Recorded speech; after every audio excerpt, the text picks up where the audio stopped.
అందరికీ నమస్కారం అండి. జయగురుదత్త ఎస్వీఎస్ ఛానల్కి స్వాగతం సుస్వాగతం. చందమామ కథలను వినాలనుకుంటే ఫస్ట్ మా ఛానల్ని సబ్స్క్రైబ్ చేసుకోండి. ఈరోజు చందమామ కథల్లో అభిమానుల సన్మానం అనే చక్కని చందమామ కథ నుండి విందాం. చంద్రగిరి ఏలే కమలవర్మ కళాపోషకుడు. ఆయన ఆస్థానంలో కవులు, గాయకులు, నర్తకులు, నటులు ఉండేవారు. ప్రతిరోజు సాహిత్యగోష్ఠి జరిగేది. అందులో కవులు, పండితులు పాల్గొనేవారు.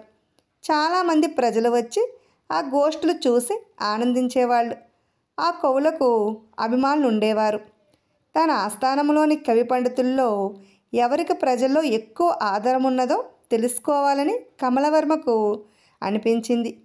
అందుకు ఆయన మంత్రిని సలహా అడిగాడు.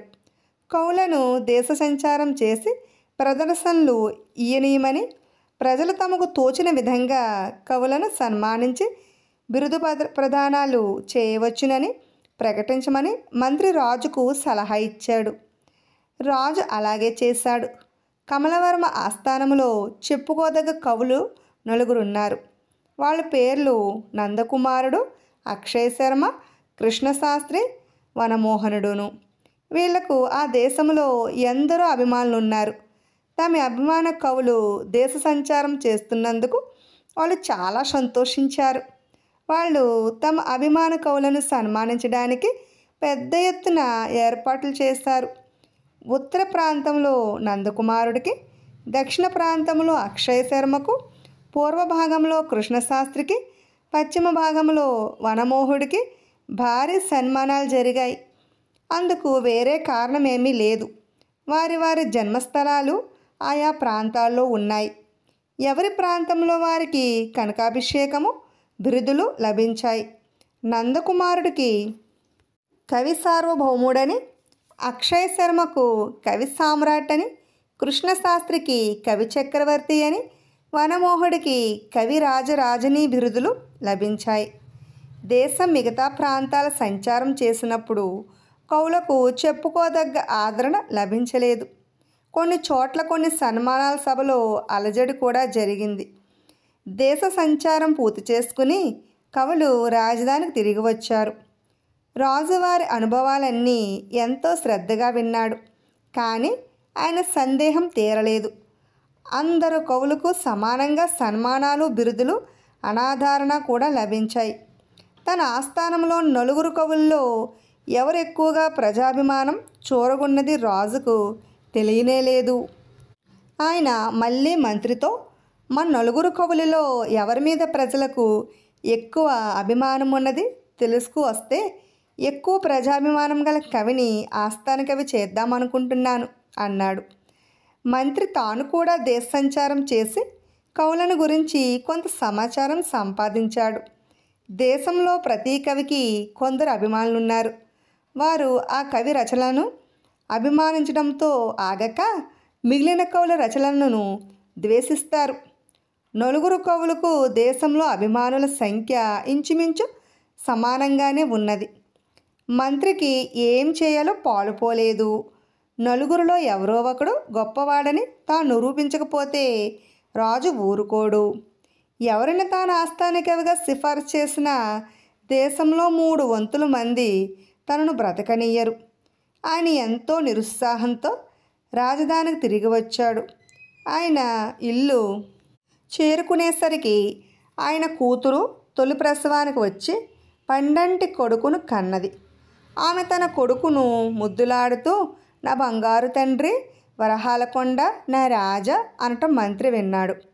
ఆ మాటలు వినగానే ఆయనకు ఏదో స్ఫురించింది. మనసు తేలికపడింది. ఆయన స్నానపానాలు ముగించుకుని రాజును చూడబోయాడు.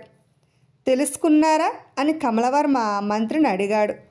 మంత్రి నవ్వి, మహారాజా, బిడ్డన కన్న ప్రతి తల్లి తన కొడుకు ఒక రాజే అనుకుంటూ ముద్దులాడుతుంది. కానీ ఆమె నిజంగా అలా నమ్ముతుందంటారా అని అడిగాడు. అంత మూర్ఖులుంటారనుకోను అన్నాడు రాజు.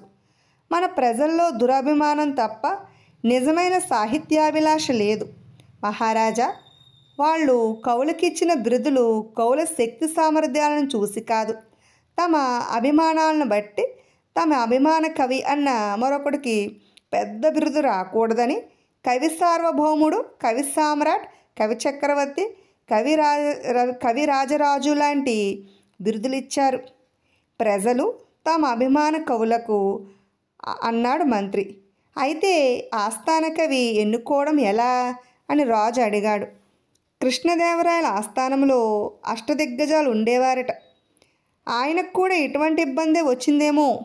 మీరు కూడా మన నలుగురు కవులను బ్రహ్మదేవుడి 4 ముఖాల్ని ప్రకటించి సమాన హోదా ఇయ్యండి, ఏ ఇబ్బంది రాదు అన్నాడు మంత్రి.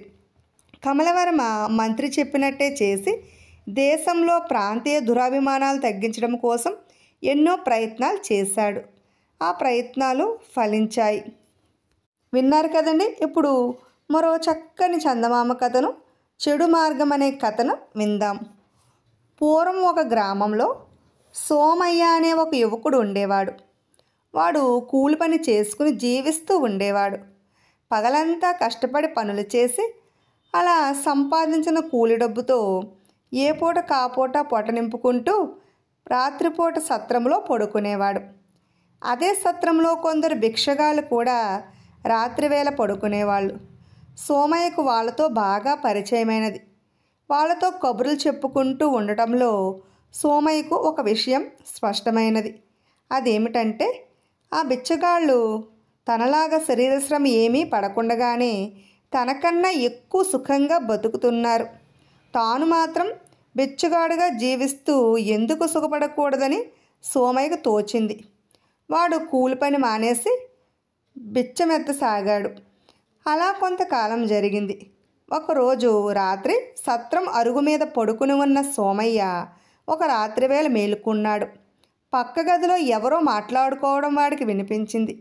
సోమయ్య ఆ గదిని సమీపించి లోపల జరిగే సంభాషణను ఆలకించాడు. లోపల 2 వ్యక్తులు డబ్బులు నగలు పంచుకుంటున్నారు.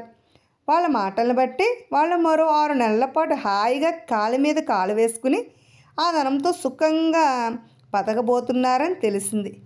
వాళ్ళు ఆ ధనము నగలు దొంగతనం చేశారని కూడా సోమయ్య గ్రహించాడు. సోమయ్య బుర్రలో మరో ఆలోచన మెదిలింది. కూలి పని కంటే భిక్షమెత్తడం హాయిగా ఉన్నమాట నిజమే, కానీ దొంగతనం చేసి జీవించడం మరింత హాయిగా ఉన్నట్టు కనబడింది. బిచ్చమెత్తడానికైనా 10 ఇళ్ల ముందు నిలబడి గొంతు చించుకుంటూ అరవాలి. ఏ పూట తిరగడానికి బద్దకించినా ఆ పూట పొస్తు పడుకోవాలి. దొంగతనం అలా కాదు. ఒక పూట కష్టపడితే 6 నెలల పాటు హాయిగా గడపవచ్చు. దొంగతనం వృత్తిగా చేసుకోవాలని నిశ్చయించుకున్నాడు సోమయ్య. చోరవృత్తి కొంతకాలం పాటు అనుకూలంగానే సాగింది. తృప్తి అనేది లేకపోవడం చేత సోమయ్య ఎక్కువ సంపాదించాలని దురాశతో దొంగతనాలు అమితంగా చేసి చివరకు పట్టుపడ్డాడు. వాడిని పట్టుకున్న వాళ్ళు చావచిత కొట్టి పోలీసులకు అప్పచెప్పారు. వాడికి 1 సంవత్సరం కఠిన కారాగార శిక్ష పడింది. శిక్ష పూర్తి అనుభవించి కళ్ళు తెరుపుకు పడినాయి. సోమయ్య తన గ్రామానికి తిరిగి వచ్చి మళ్ళీ బిచ్చం ఎత్త ప్రయత్నించాడు. కానీ ఊళ్ళో వాళ్ళు వాడిని చూడగానే, దొంగ వెధవా, మళ్ళీ వచ్చావా, రాత్రి ఏంటి కన్నం వేద్దామని చూస్తున్నావు అని చేదరించుకుంటూ వాడిని తరిమేశారు. వాడికి ఒక్క మెతుకైనా దొరకలేదు. బిచ్చమెత్తడం గిట్టుబాటు కాదనుకుని వాడు తిరిగి కూలి పనులు చేసి జీవించడానికి సిద్ధపడ్డాడు. కానీ వాడిని ఎవరు కూలి పనికి కూడా పెట్టుకోలేదు. దొంగ వెధవని ఎవరైనా దగ్గరికి చేరుస్తారా, చిచి పో అన్నారు. సోమయ్యకు ఒక సత్యం తెలిసి వచ్చింది.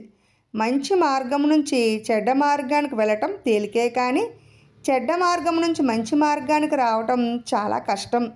అందుచేత వాడు తాను పుట్టి పెరిగిన గ్రామం వదిలిపెట్టి కాయకష్టం చేసుకుని బతకడానికి మరొక దూర గ్రామం వెళ్ళిపోయాడు. ఇప్పుడు తీరిన కోరిక అనే మరో చక్కని చందమామ కథను విందాం. ఆదిశేషయ్య ప్రసూనాంబలకు అనంతుడు ఒక్కడే సంతానం. అతను అందగాడు, బుద్ధిమంతుడును. పైపెచ్చు అతను పట్నంలో ఉద్యోగం చేస్తున్నాడు. ప్రసూనాంబకు నగల పిచ్చి. ఒంటి నిండా నగలు ఉన్నప్పటికీ వడ్డానం చేయించుకోవాలన్న కోరిక మిగిలిపోయింది. వడ్డానం కోసం ఆమె అడిగితే ఆదిశేషయ్య, ఇంకా నయం, ఊరి మధ్య ఉన్న మర్రి చెట్టుకు చేయించమన్నావు కావు అనేవాడు. ప్రసూనాంబ స్థూలంగా ఉండే మాట నిజమే. తన భర్త ఎలాగూ తనకు వడ్డానం చేయించడని గ్రహించి, అబ్బాయి తెచ్చే కట్నం డబ్బుతో వడ్డానం చేయించుకుంటాను, దాని మీద ఎవరు చేయి వేయటానికి వీల్లేదు అని ఖచ్చితంగా చెప్పేసింది. అనంతుడు ఉద్యోగరీత్యా రోజు పట్నం వెళ్ళి వస్తూ ఉండేవాడు. పట్నం పొలిమేరల్లో ఒక పాత పెంకుటింట్లో ఉండే ఒక అందమైన అమ్మాయి రోజు అతను చూస్తూ ఉండేది. అయితే అతనికి ఆ సంగతి తెలీదు. ఒకనాటి సాయంకాలం అతను ఇంటికి బయలుదేరుతూ ఉండగా వాన వచ్చింది. అతను కొద్దిగా తడిసి ఆ పాత పెంకుటింటి పంచెన తల దాచుకున్నాడు. ఇంతలో ఇంట్లో నుంచి ఆ అమ్మాయి వచ్చి అతను తల తుడుచుకునేందుకు తువాలు ఇచ్చి తాగటానికి వేడివేడి పాలు ఇచ్చింది. ఆ క్షణం నుంచి ఆ పిల్ల అనంతుణ్ణి బలంగా ఆకర్షించింది. ఆమె పేరు రూప అని, ఆమె తండ్రి వడ్రంగం పని చేస్తాడని, వాళ్ళు చాలా భేదవాళ్ళని అనంతుడు తెలుసుకున్నారు. తర్వాత ప్రతిరోజు వాళ్ళిద్దరూ కలుసుకుని చీకటి పడేదాకా మాట్లాడుకునేవారు. ఇద్దరూ మనస్ఫూర్తిగా ఒకరినొకరు ప్రేమించుకున్నారు. మన పెళ్లి సంగతి ఆలోచించు, కానీ మా నాన్న కానీ కట్నం ఇయ్యలేడు అన్నది రూప. కట్నం ప్రసక్తి దేనికి? పెళ్లి విషయం ఇవాళే మా అమ్మా నాన్నలతో మాట్లాడతాను అన్నాడు అనంతుడు. అతను తన తల్లిదండ్రులతో రూప సంగతి ఉన్నది ఉన్నట్లు చెప్పేశాడు. నీకు ఇష్టమైతే నాకేమీ అభ్యంతరం లేదు అన్నాడు ఆదిశేషయ్య. కానీ ప్రసూనాంబ మట్టుకు ఇంతెత్తులు లేచి, ఎన్నడూ లేనిది ప్రేమ పెళ్ళి అంటూ పైత్యపు మాటలు వస్తున్నాయి. నా నడుముకు వడ్డానం ఏర్పాటయ్యే షరతు మీదనే ఈ పెళ్లి జరగాలి అన్నది ఖచ్చితంగా. రూప తండ్రి కట్నం ఏమీ ఇచ్చుకోలేడు అన్నాడు అనంతుడు. ముత్యం లాంటి అల్లుణ్ణి తేరగా తెచ్చుకుందామనుకుంటున్నాడేం? ఈ మాటలు నా దగ్గర సాగవు, ఈ ఆటలు సాగవు అన్నది ప్రసూనాంబ. అనంతుడు గుడ్లు ఎర్ర చేసుకుని వీధిలోకి వెళ్ళిపోయాడు. ఒరేయ్ ఆగరా అంటూ అతను వెనకాలే వెళ్ళిన ఆదిశేషయ్య చీకటి పడ్డాక ఇంటికి తిరిగి వచ్చి వాడెక్కడా కనిపించలేదు. అయినా వాడు అంతగా ముచ్చట పడుతుంటే పెళ్ళికి ఒప్పుకోకూడదు, ముసలిదానివి, ఇంకా నీకు నగల మీద తాపత్రయం ఎందుకు చెప్పు అంటూ భార్యని కేకవేశాడు. నేను ముసలిదాన్నా? ఇంకా 50 అయినా నిండలేదు. పెళ్ళై 30 ఏళ్ళు దాటినా పెళ్ళానికో వడ్డానం చేయించి పెట్టే సామర్థ్యం నీకు లేకపోగా కొడుకు ద్వారా చేయించుకుందామనుకున్నా కుళ్ళుతున్నావు అన్నది ప్రసూనాంబ. ఆ రాత్రి భార్యాభర్తలిద్దరూ భోజనాలు చేశారు. ప్రసూనాంబ వంటిల్లు సర్దుతూ ఉండగా బయట నుంచి పంతులు పంతులు అన్న కేక వినిపించింది. ఆదిశేషయ్య తండ్రిని పంతులు అని పిలిచేవాళ్ళు. ఆయన పోయి 6 ఏళ్ళు అయినది. ఎవరు అంటూ ఆదిశేషయ్య ప్రసూనాంబ బయటకు వచ్చారు. బయట ఒక ఖరీదైన గుర్రబండి ఆగి ఉన్నది. దానికి పట్టుతెరలు కట్టి ఉన్నాయి. అందులో నుంచి ఒక ముసలాయన దిగాడు. ఆయన కట్టిన బట్టలు చాలా ఖరీదైనవి. ఆయన 10 వేళ్లకు దగదగా మెరిసే ఉంగరాలున్నాయి. పంతులు గారు పోయి 6 ఏళ్ళు అయిందండి, ఆయన మా నాన్నగారు అన్నాడు ఆదిశేషయ్య ఆ ముసలాయనతో. ఆయన పోయాడా అని ముసలాయన అరుగు మీద కూలబడి కొళ్ళు ఒత్తుకున్నాడు. మీకు మా నాన్నగారు ఏ విధంగా తెలుసు అని ఆదిశేషయ్య ఆయన్ని అడిగాడు. ఆయన నేను బాల్యమిత్రం. పెళ్ళిళ్ళు అయ్యేదాకా ఇద్దరము కలిసి తిరిగాం. ఇద్దరము బియ్యం అందుకుందామని కలలు కన్నాం. కానీ ఇద్దరికీ కొడుకులే కలగటం చేత అది సాధ్యం కాలేదు. నేను వ్యాపార నిమిత్తం విదేశాలకు వెళ్ళి బోల్డంత ఆస్తి సంపాదించాను. నా కొడుకు ఒక కూతురు, పంతులకు ఒక మనవడు ఉన్నట్టు తెలిసింది. అందుచేత విదేశాల నుంచి తిరిగి వస్తూనే రెక్కలు కట్టుకుని ఎంతో ఆశతో వచ్చాను. నా ఆశ నిరాశ అయిపోయింది. మరి వెళ్తాను అని ముసలాయన లేచాడు. ఉండండి బాబాయ్ గారు, మామగారు కూడా కన్ను మూసే ముందు నాకు ఈ సంగతి చెప్పారు. ఈ పెళ్లి జరిగితే కానీ ఆయన ఆత్మ శాంతించదు. అందుకే మా అబ్బాయికి ఇంతకాలం పెళ్లి చేయలేదు. ఆ అబ్బాయి పని మీద పట్నం వెళ్ళాడు. ఉదయం వస్తాడు. ఈ పూటకి ఇక్కడే ఉండండి అన్నది ప్రసూనాంబ ముసలాయనతో. ఆమె వెంటనే మళ్ళీ వంటకు ఉపక్రమించింది. ఆదిశేషయ్య వంటగదిలోకి వచ్చి ఆ ముసలాయనకు అన్ని అబద్ధాలు కల్పించి చెప్పావు దేనికి అని కోపంగా అడిగాడు. లక్ష్మీదేవి ఇల్లు వెతుక్కుంటూ వస్తే గెంటేస్తారా ఏమిటి? ఈ పెళ్లి చేస్తే పిల్లాడు సుఖపడతాడు అన్నదామె. పిల్లవాడి మాట ఎలా ఉన్నా నువ్వు ఏకంగా 4 వడ్డానాలు చేయించుకోవచ్చు అని వెటకారంగా అన్నాడు ఆదిశేషయ్య. ప్రసూనాంబ మరనాడు లేస్తూనే గొళ్ళుమన్నది. ఆమె నగల పెట్టే బద్దల కొట్టు ఉన్నది. అందులో ఒక్క నగ కూడా లేదు. రాత్రి వచ్చిన ముసలాయన జాడ కూడా లేదు. ప్రేమించుకున్న వాళ్ళను విడదీద్దామనుకున్నందుకు నీకు తగిన శాస్తే జరిగిందిలే అన్నాడు ఆదిశేషయ్య. కాసేపటికి అనంతుడు వచ్చి రూప తండ్రి వేరే కట్నం ఇయ్యలేకపోయినా తన భార్య తాలూకు వడ్డానం ఇస్తాడట అన్నాడు. నగలన్నీ పోయిన దుఃఖంలో వడ్డానం మాట వినపడగానే ప్రాణం లేచి వచ్చి ప్రసూనామ పెళ్ళికి ఒప్పుకున్నది. పెళ్లిలో రూప తండ్రిని ఎక్కడో చూసినట్టు ప్రసూనాంబకు అనిపించింది. కానీ అనంతుడు ఆదిశేషయ్య రూప తండ్రి కలిసి అదే బండితోనూ అరువు దుస్తులతోనూ గిల్టు ఉంగరాలతోనూ నాటకమాడారని, తన నగల్నే కరిగించి వడ్డానం చేయించారని ఆమె ఎరుగదు. ఏమైనా వడ్డానం పెట్టుకోవాలని ఎన్ని ఏళ్లుగానో ఉన్న ఆమె కోరిక తీరిపోయింది. ఇప్పుడు అత్తకు తగ్గ కోడలు అనే మరో చక్కని చందమామ కథను విందాం. రమణమ్మ పిసినారిది. భర్త పోయాడు. అంతో ఎంతో ఆస్తి ఉన్నది. కొడుకు సత్యం ఉద్యోగం చేసి సంపాదిస్తున్నాడు. అయినా రమణమ్మ వడియాలు, అప్పడాలు, ఆవకాయ తయారు చేసి అమ్మేది. సంపాదించిన డబ్బు భద్రంగా ఇనపెట్టెలో దాచుకునేది. పోగైన చిల్లర డబ్బులు ఖాళీ అగ్గిపెట్టెలో దాచుకున్నది. సత్యం అందంగానే ఉంటాడు. తల్లికి ఎదురు చెప్పలేడు. రమణమ్మ వాడికి ఇంకా పెళ్లి చేయలేదు. కావలసినంత డబ్బున్నది. ఇంకా ఎంతకాలం కష్టపడతావు? సత్యానికి పెళ్లి చేసి కోడలు తెచ్చుకుని సుఖపడరాదు అన్నారు ఇరుగు పొరుగు అమ్మలక్కలు. చేస్తానమ్మా, చేస్తాను. తగిన కోడలు పిల్ల దొరకవద్దా అన్నది రమణమ్మ. తగిన కోడలంటే ఆమె ఉద్దేశంలో తన కొడుకు కన్నా అసమర్థురాలు, నోరు లేనిదిని. ఒక రోజున ఆమె పెళ్ళిళ్ళ పేరాయను పిలిచింది. ఎక్కడైనా నా కొడుకు మంచి సంబంధం చూడు. పిల్ల నా చెప్పు చేతల్లో ఉండాలి. కట్నం భారీగా కావాలి అన్నది. అలాగే చూస్తాను. నిప్పులు చెరిగే ఎండలో పడిపడి నడిచి వచ్చాను. చల్లగా తాగడానికి ఏదన్నా ఇయ్యి అన్నాడు పేరయ్య. రమణమ్మ ఏ మజ్జిగతోటో చక్కెర నీళ్ళు తెస్తుందని పేరయ్య ఆశపడ్డాడు. కానీ ఆమె గ్లాసుడు మంచినీళ్ళు తెచ్చి ఇచ్చింది. మరి నాకు దక్షిణ ఇప్పిస్తావా అన్నాడు పేరయ్య. దక్షిణమా? ఇటే వెళ్ళు అని రమణమ్మ పెళ్ళిళ్ళ పేరయ్యకు దొడ్డుదారి చూపించింది. కొన్నాళ్ళ అనంతరం పేరయ్య ఒక సంబంధం తెచ్చాడు. పిల్ల రమణమ్మకు నచ్చింది. ఆ పిల్లకు సత్యానికి పెళ్లి జరిగింది. అమ్మలక్కలు రమణమ్మ కొత్త కోడలు చూడవచ్చారు. అదే సమయంలో పెళ్ళిళ్ళ పేరయ్య తన కట్నం పుచ్చుకునేందుకు వచ్చాడు. అందరి ఎదుట తన పెద్దరికం ప్రదర్శించాలని రమణమ్మ కోడలతో, అమ్మాయి పేరయ్యకు పలహారంతో పాటు తాంబూలంలో 10వ పరకు ఇయ్యి అన్నది.